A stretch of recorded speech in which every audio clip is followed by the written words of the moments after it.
Police Report. Police Report. Daghang salamat ka Tropal ka Philip. Mi pailawom karon ang kapulisan sa ilang investigasyon sa lungsod sa Minglanilla. Kini nga kamatayon sa usa ka bitiribi anyos ka lalaki na palga nga bukog na lang sa kasagbutan ni Sabay Purok 7 Barangay Campo 7 lungsod sa Minglanilla.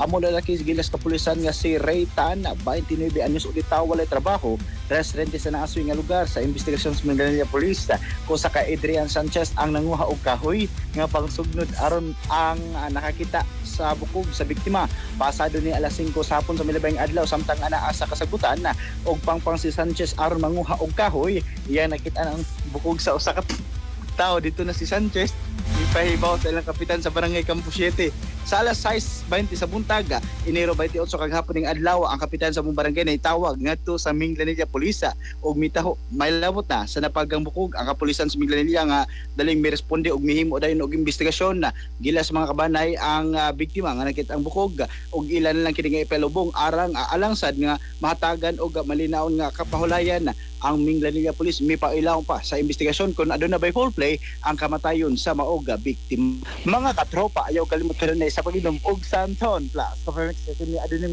gusto mo rin og suya powder. Santon Plus, Copamix kapina tambal pa.